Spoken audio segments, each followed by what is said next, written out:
ஓம் நம சிவாய. பஞ்சபூதங்களால் ஆசீர்வதிக்கப்பட்ட நீ இந்த உலகத்தின் சாபத்தையும் நீக்குவாய், சாவையும் தடுப்பாய், சிவத்தையும் காண்பாய். ஓம் நம சிவாய.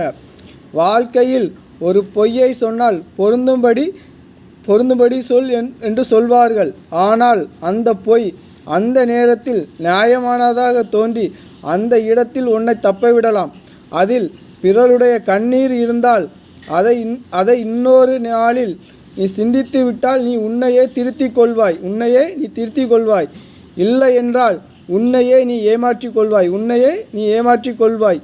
உள்ளத்தால் வரும் பாசம் பணத்தால் அல்ல. நீ குடித்த தாய்ப்பாலில் இருந்து நீ உண்மையாக இருந்தால் உன்னை பெற்றவளும் உண்மையை இதை நீ உணர்ந்தால் வாழ்க்கை துணையும் உனக்கு நல்லதாக அமையும். என்றும் பாசத்தோடு சிரஞ்சீவியாக விண்மீன். ஓ நம சிவாய நாம உச்சரிக்கும் போது நரக கடலில் விழமாட்டாய்.